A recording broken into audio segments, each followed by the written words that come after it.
So I've just been asked to do a little video of what's going on in the shop at the moment. These are some number ones my wife is making. Erica is making the smaller pots. When Erica makes a pot, instead of saying Guy Wolff, it says G. Wolff Pottery on it. And this particular one has a Greek key. She's just done a bunch and gone for her lunch. We have a kiln that's just finished firing. That's at, let's see, it's at 7:42. I'll open that one, it's at about 5. And then what we do is after the pots are made, I checker them. In other words, there's 2 rows of pots on top of each other here, aerating out to make sure we get all of the water out of the clay. This kiln is ramped up to 200 degrees and will stay there for as long as we want. I'm just going to hold this so it's going to be so good for the picture for a second. Okay, so now I'm going to go around. So I have 2 kilns checkering. Oh yeah. So this is my wife's station where she makes her pots. So she makes her pots, weighs out the clay and makes them. I have 2 different stations over here. One station for red pots. And you'll notice there's a can off to the side here. That's for usually for the dirty clay. And then on this side we keep a clean bucket.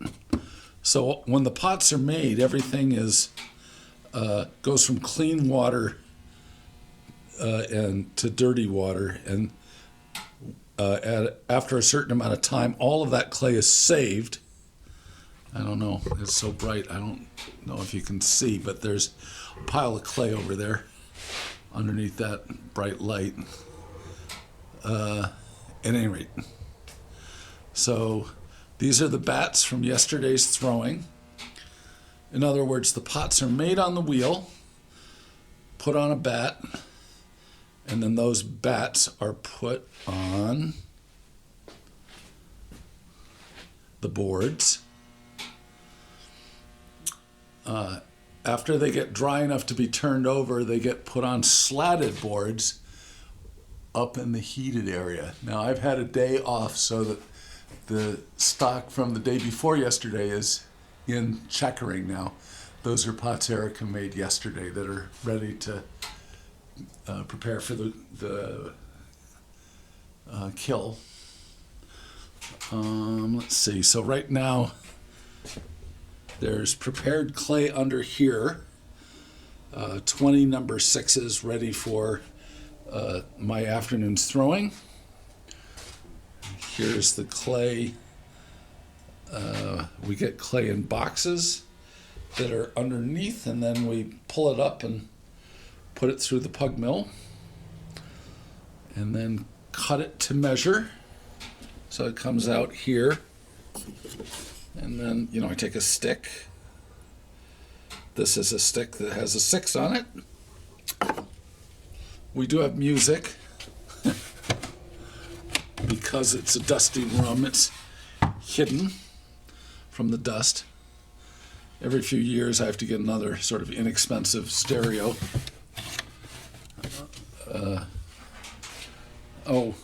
Originally this would have had an arm that came down, and with many, many years of use, I have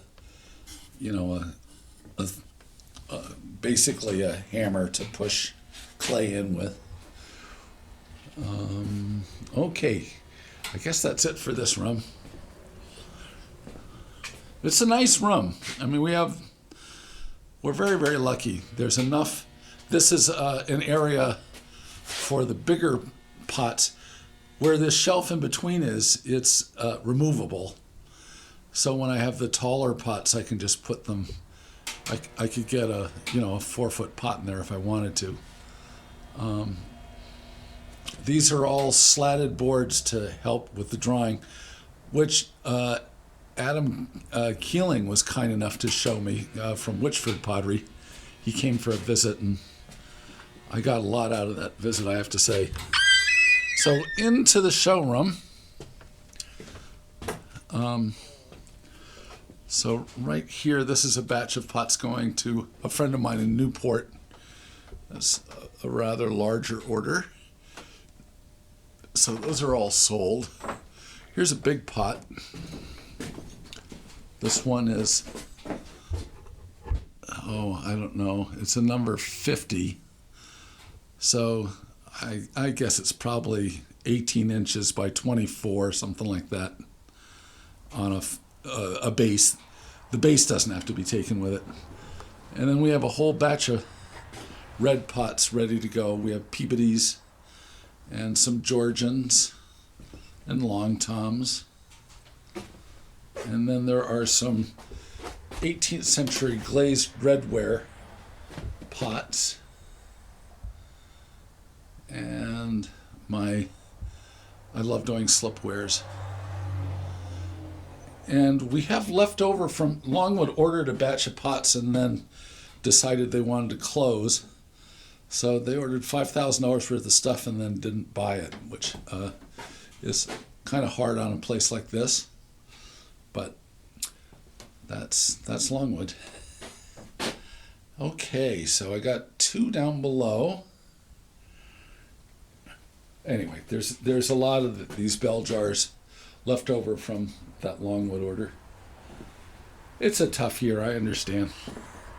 And then we have some really interesting red basket pots.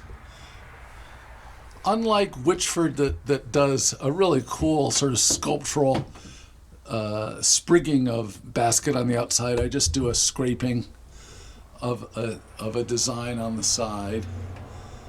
And these have a nice arch top on them. So there's 2 sizes of those here. And some more of the Peabody pots down below with the double handles.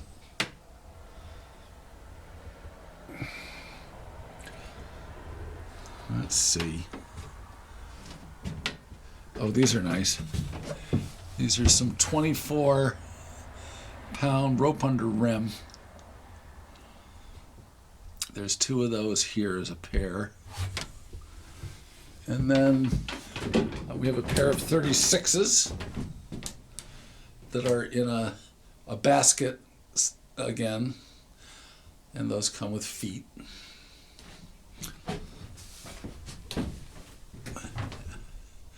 And then in some bigger pots, there's I think that's a 36, and then another 50 in the middle.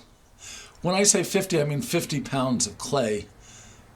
And that's probably about 22 inches wide and 17 inches tall, I'm guessing.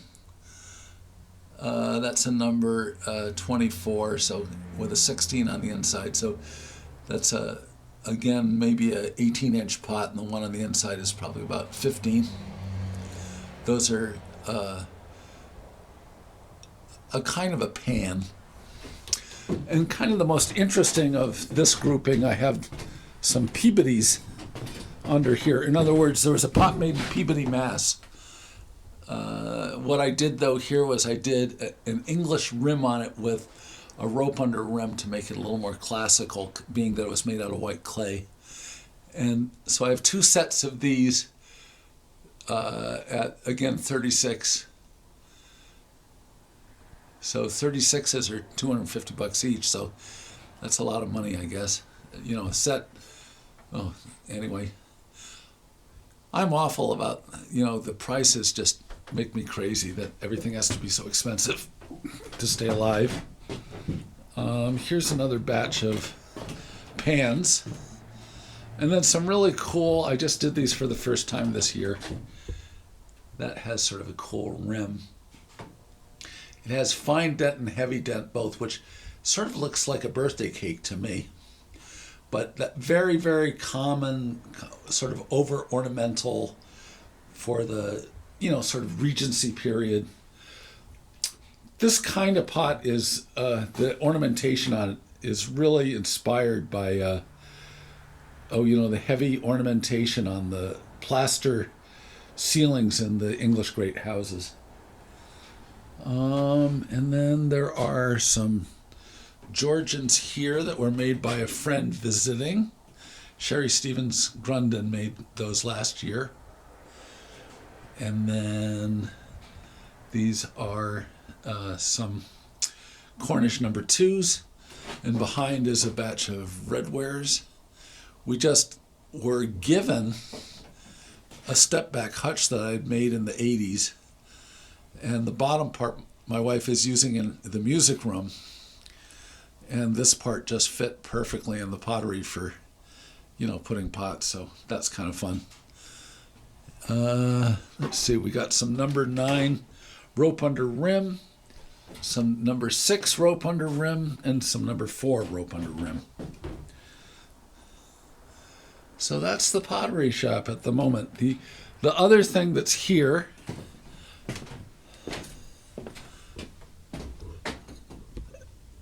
is all of the, it's just so cool to look at these. These were fired in our stoneware kiln this year. We did 2 firings, and I can't tell you how much fun it is to do this. It's very intense. That brown one really, and the one next to it, that's a Sato glaze. Those both are pretty great in person. And then down below some more of that. And if we go in the other direction, we go to Castle Hill once a year up in Truro, and these are salt glaze pieces made at Castle Hill. I just love the color to these, the way the salt takes the clay. And then my daughter did some decorating on some redware. The crocks my daughter did, and then sort of the simple geometric stuff behind it is plates that I decorated. And then we have some Elizabethan style joggled plates up above. And I guess that really is sort of it. Okay. So I hope that's useful for the people that asked what was in the shop at the moment. And we'll talk to you another time. Okay, bye.